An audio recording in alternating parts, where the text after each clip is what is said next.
Hello everyone, welcome back to the next video. In this video I will show you how to pass some key value data to your Android widget using Jetpack Glance and Glance state definition in React Native app for Android.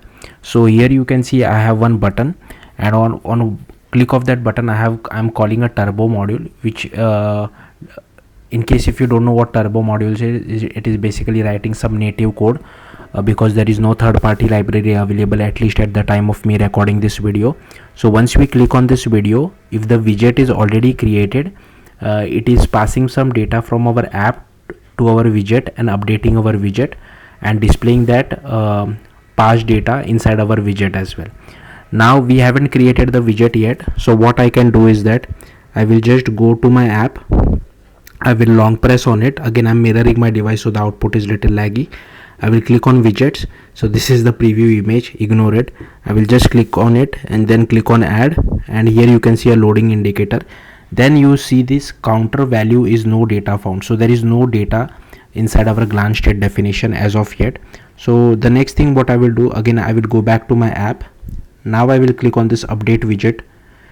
It is passing some data. I think I'm just passing the date time, whatever is the current date time. Now if I go to my widget again, here you can see it has passing the date time. Again, instead of date time you can pass whatever you feel like. So yeah, that's what this is about, how to persist this data using glance state definition with Jetpack Glance. Now like I told you, we will have to create a turbo module as well. So for that first what you will so for that again this is the documentation which we will have to follow. So first I have created a React Native application, so I'll close everything and then I'll explain it to you. Okay, so this is our React Native application. So first let's concentrate on how to create a turbo module first. So for that, what the documentation says, so I have already created a project. Then again, this is only for Android. So first it says that create a specs folder. So I have created a folder called specs. Inside that they are telling us create this particular file. I have renamed the file, so my file name is native AndroidWidget.ts. Now again, I have mostly copy pasted all this imports and this. I have just changed this method name. I don't want all these 4 methods. I just want a method called update widget which takes a value and sends the value back to our Android widget. So that's what I have done, and I have changed this particular name as well. Rest everything remains same from the documentation. Now given this file name we have changed, we will have to change this change a lot of things as well. So if you go down here, you can see they are telling us to copy this particular code, which I have done. So go to your package.json, just copy this particular code. I have done that, but our package name will be native Android widget because that was the name of our file. Here also it should be native Android widget, so make sure you do that. Then what you can do is just go to your project and do npm install again, because we have changed the package.json. I have already ran it, so I'm not running it again. That step is missing in the documentation. Then you will have to cd to the Android folder.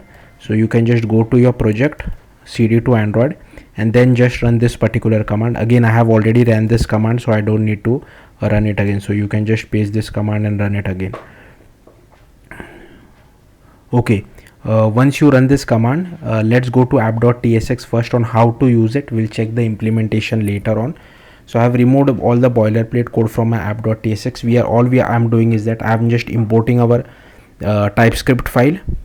Okay, and then I have just created one button, and on click of it I just do native Android widget dot update widget. I'm just calling the method, and here I'm just passing whatever is the current time. You can pass whatever data you feel like. So yeah, pretty simple on app.tsx. Then what we have to do is we will have to create this particular folder, but our name will be different. So what you will have to do, go to Android app src main java, and here inside com you will have to create a folder called native Android widget, because that was the name of our TypeScript file, right? So create that. Inside that we will have to create 2 files, native Android widget module.kt and native Android widget package.kt. So I think they have done the same thing. They are showing this module.kt. We just have to change the file name. So that's what I have done over here. Now firstly our package name will be different. So that's what I have done. I have added all the required imports which we want. I'll just minimize this. So these are all the required imports. Then our native Android widget module should extend from native Android widget spec, which will help us to override this particular method which we have defined it inside our TypeScript file, which takes a value as well, and we also need to define the name. So that's what I have defined it over here as well. Now on click of this, we just do like spin up a background thread. Then we try to find a class called my widget. So I have defined this my widget class inside this RN app here, my widget. So if you decide to change the name of your my widget class, make sure you change it over here as well as over here.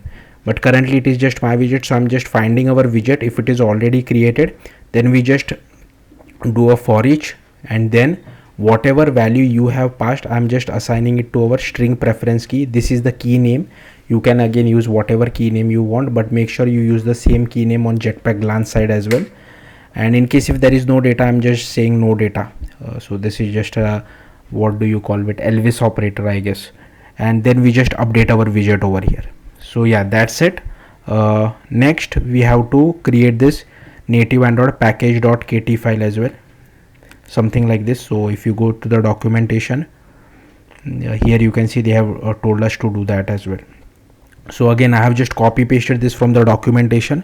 Only thing is I've changed this name, this name, this name, this, and this. That's it. Rest everything is copied from the documentation. Once you do that, you will have to go to main application.kt, and here we are importing our native Android package, and we are adding it to our main application as well, so that our main application knows about this turbo module. So if you check the documentation as well, they are doing the same thing over here. So yeah, that's it. Now we'll come to the actual widget code. So I'll close everything for now. Then again, inside your Android folder, firstly you will have to go to build.gradle. I have updated the Kotlin version to 1.9.24. compile and target SDK, make it as 35. Now I know that I can update it to 1.9.25 as well, but it was giving me an error. I don't know why.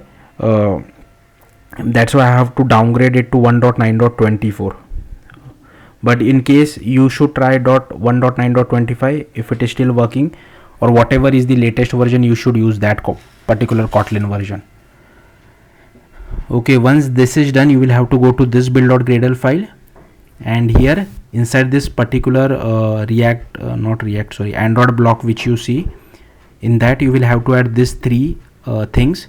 Now this particular version is very important, so it depends on what Kotlin version you are using. Here I am using 1.9.24. that's why here I will have to use 1.5.14. you can check the documentation for this as well. Previously I was using 1.9.25 over here, and here I was using 1.5.15, but it was giving me an error. I mean, that was particularly fine. If you see over here, I don't know why it was throwing me an error. I couldn't. Here you can see composer requires one compiler version, which I did, but I don't know why this is still throwing me an error. I was using 1.5.15 over here as well, but I had to downgrade. I don't know why. I think by the time you watch it, maybe it is it feels like a React Native bug, because it works perfectly fine in native Android as well as in Flutter. But I think by the time you watch it, maybe this will be fixed. So you just have to add this three build features, compose option as well as packaging options, and inside dependencies you have to add this glance app widget as well as glance material 3 dependency. Once you do that, you will have to go to first Android manifest.xml, and here you will have to add this receiver. Here we will give it a name as my app widget receiver. So for this we'll have to create a Kotlin file. Here you can see I have already created it. I will show you that later on. Exported is true. Here we have to define an intel filter of action app widget update, and here I have defined a metadata as well, and for this it references this my app widget info. Now we'll have to create these 3 separate files and 3 separate XML folders as well. The reason is some of the attributes of my app widget info are only accessible from HDK 28 and some are accessible only from HDK 31. We are using HDK 24 or 23 as the minimum. That's why we have to do this. So first we will see how to create this. So for that you can just go to res create a folder called XML. Inside it, I think this is by default present. If not, you will have to create this folder, and here you will have to create a file called my app widget info.xml. Now I have copied this from documentation. So the first is resize mode.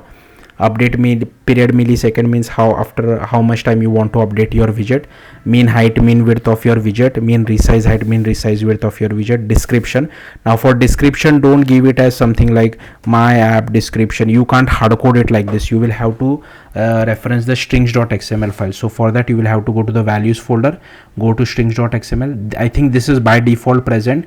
That's what I'm using it over here. But if you want to give some different description, you can just copy this, change the key name to something else, change the description to whatever you feel like. Then the initial layout, the loading indicator which you saw, this is from the Jetpack Glance dependency itself. I have not really created this by myself, so yeah, we can use that. And for preview image, I have added one image inside the drawable folder. You can add whatever image you feel like. So yeah, this is what I have added. Then you will have to create a folder called xml-v28. Again, inside that, create a file called my app widget info.xml. It's basically the same what I have just shown you. Only thing is I have also added this widget features, which I'm not really sure what's the use of it. Then we have added another folder called xml-v31. Again, same, we have created this particular file, and here I have just added a few other things like max resize height, max resize width, target cell width, target cell height as well. Okay, so once all this is done, inside you also have to create this layout folder. Inside this, we have to create this custom error layout. So in case if our widget fails to render, we need to provide a fallback. So this is what fallback I am providing.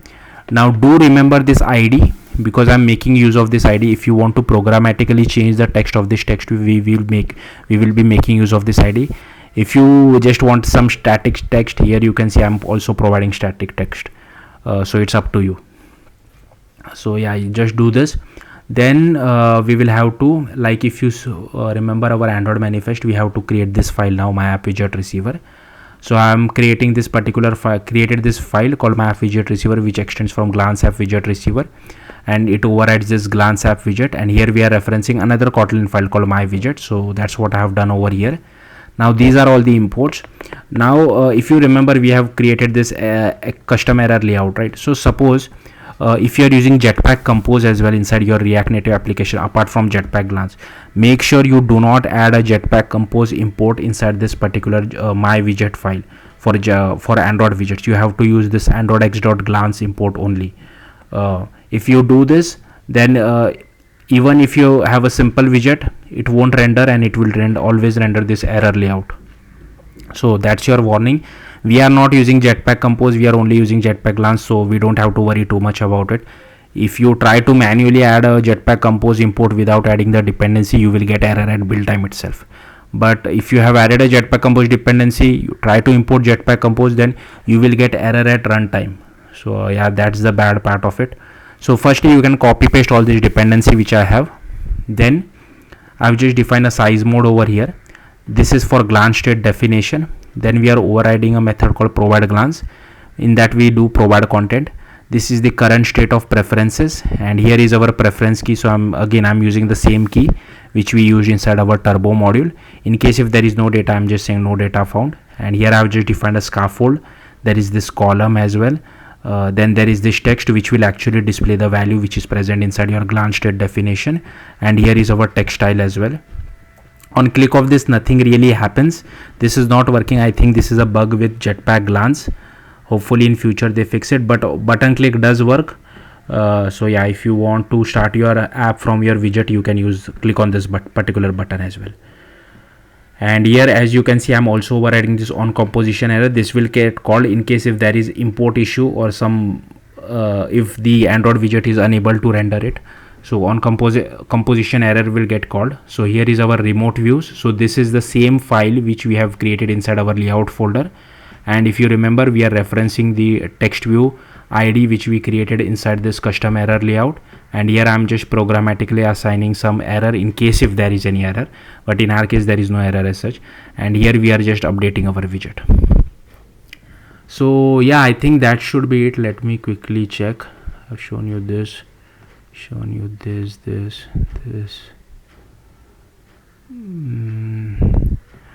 Yeah, I think that's it. Thank you for watching. Bye.